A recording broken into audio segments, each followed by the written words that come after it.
Fala galera, eu sou o Cristo e esse é mais um vídeo aqui no canal. Eu queria agradecer primeiramente o pessoal que apoiou o primeiro vídeo, teve um desempenho melhor do que eu achava, na verdade. Obrigado pelos comentários e vamos continuar. No vídeo de hoje eu quero falar sobre a onipotência. O final de Boruto NNG foi marcado por um dos maiores plots e reviravoltas do universo de Naruto Boruto. A gente conheceu aquela que, como o próprio Code fala, é aquela que sabe tudo. A deusa onisciente Eida e seu irmãozinho Daemon. Para quem está começando a acompanhar Boruto por Boruto to Blue Vortex, você deve estar se perguntando o que foi que aconteceu. Então eu vou trazer uma leve review do que aconteceu em Boruto NNG. No final dos eventos de Boruto NNG, a gente teve a Eida sendo possuída pela onipotência pela segunda vez, segundo ela mesma fala. Pode ter ficado um pouco confuso para quem não acompanha toda a obra, para quem não acompanha o anime, etc. A Eida não controla esse poder. O poder é tão avassalador e é tão quebrado, roubado assim por dizer, que nem os Otsutsukis conseguem controlar ele direito. Uma mera humana, como o próprio Momoshiki fala, não conseguiria. O que acontece com a Eida é que a onipotência meio que tem vontade própria. Como a Eida não consegue controlar a onipotência, ela meio que se manifesta através de desejos latentes.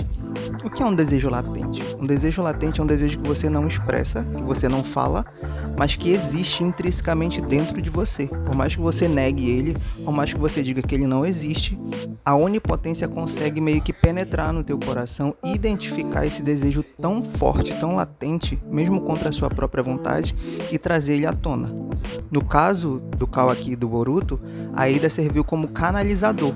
Quando ela tocou no Kawaki, a onipotência manifestou um desejo latente do Kawaki, de trocar de lugar com Boruto. Por isso que nesse lugar aqui fica explícito que ele tinha de fato essa vontade, porque não foi um desejo da Eida, foi o desejo latente dele que se manifestou. Originalmente, a onipotência ela é descrita como um poder que só o Tsukushibai obteve, e esse poder ele utilizou para criar o mundo em que vivemos, o mundo que conhecemos. Quando essa informação veio para o fandom, surgiu uma grande discussão em torno de quando se fala o mundo que conhecemos, ele estava falando sobre o mundo Terra ou estava falando sobre o universo? Não sabemos. O que eu posso dizer como estudante da língua japonesa é que o termo que ele utiliza, normalmente, eles usam para o termo de mundo, civilização. Sekai. Esse mundo em que vivemos, no caso, a civilização que a gente conhece. Não necessariamente está falando de universos, mas a gente não pode descartar essa possibilidade. Por que eu digo que a gente tem que manter os pés no chão nesse quesito? Porque é melhor a gente se surpreender lá na frente com o Shibai tendo criado o universo do que a gente criar uma teoria inexistente agora de que ele criou o universo de fato e lá na frente a gente descobrir que foi só a Terra ou só o sistema solar, entendeu? Eu creio que se ele tivesse criado o universo em si, eles teriam usado palavras específicas para o universo, que no caso não é Sekai, é Uchu. Tanto que em Dragon Ball você vê lá, Nana Uchu, universo 7, enfim, Uchu é o universo, e ele usa o termo Sekai aqui para mundo. Entende? Que apesar de a gente poder usar Sekai para universo, normalmente, comumente, 90% das vezes, é usado para mundo no termo de civilização. Entendeu? Então é bom a gente manter os pés no chão e se surpreender lá na frente do que a gente criar expectativas agora e acabar se decepcionando. Beleza? Já se passou um ano desde que a onipotência foi manifestada pela primeira vez no mangá, mas ainda tem gente que entende ela de forma errada. Muita gente entende que a onipotência trocou as memórias, que o poder da onipotência é trocar memórias, apagar memórias, etc. E não é assim que ela funciona. A onipotência, como o nome próprio já diz, onipotência, ela pode tudo. É o poder de materializar qualquer coisa. Isso é algo que dá para entender para quem já leu a Bíblia, né? Porque é o mesmo poder que o Deus cristão lá usa para manifestar as coisas. Ele disse que haja luz e houve luz, que haja firmamento sobre a terra e houve. Então a onipotência ela não é o poder de apagar nem de trocar memórias. O que acontece é que o desejo do Kawaki era trocar de lugar com o Boruto, ser o Boruto. E a forma que a onipotência encontrou de reprogramar isso foi mudar as memórias das pessoas que conheciam os dois. Assim que, como da primeira vez que a onipotência se manifestou, foi o desejo da Eida de ser amada e acabou desenvolvendo o poder do encanto, do charme dela, entendeu? Então a onipotência ela pode manifestar qualquer poder. Aí tu pode pensar assim, nossa, mas é um poder muito quebrado. Sim, é o poder de fazer tudo. É o próprio Momoshiki fala que apenas um Deus onisciente consegue ter a onipotência. A Ada consegue esse poder porque ela é onisciente, ela consegue ver tudo em tempo real. Para quem não lembra, o Deus da Bíblia, ele é onipotente, onisciente e onipresente. É meio que uma referência.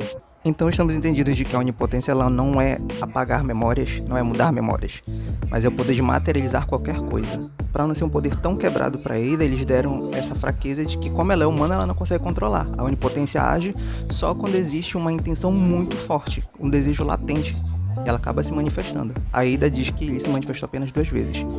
Um ponto que a gente tem que ressaltar sobre a onipotência é que, como recurso de autoproteção dela, ela, por mais que seja explicada para as pessoas, o conceito de onipotência ele não fica na mente da pessoa. Isso sim, ela vai apagando aos poucos. Então, se você quer que alguém acredite em você, você tem que fazer como o Boruto fez. Ele chegou para o Shikamaru e disse: apenas acredite que eu troquei de lugar com o Kawaki, sem explicações e sem lógica, sem procurar tantas explicações, entendeu? Se você não citar onipotência e não falar o que ela é, sobre o que ela é, sobre o conceito dela, tudo que você falar para a pessoa vai permanecer na mente da pessoa. O que vai ser apagado é o conceito da onipotência, o termo onipotência. Isso é apagado da cabeça da pessoa.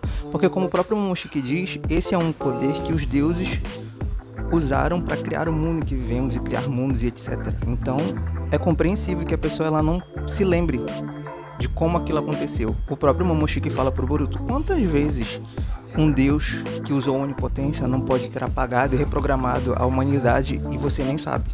Ou seja, tudo que a gente entende hoje sobre o mundo ninja pode ter sido reescrito por algum deus, só que o povo não sabe porque o conceito de onipotência não fica na cabeça da pessoa. Então é isso, a onipotência ela não é um poder de apagar memórias, ela é o poder de materializar qualquer coisa, de tornar qualquer coisa real. Essa é a onipotência. Por isso o Otsutsuki é essa incógnita pra gente, porque todos os poderes, todos os shinjutsus que a gente conhece até agora que são quebrados, vieram dele.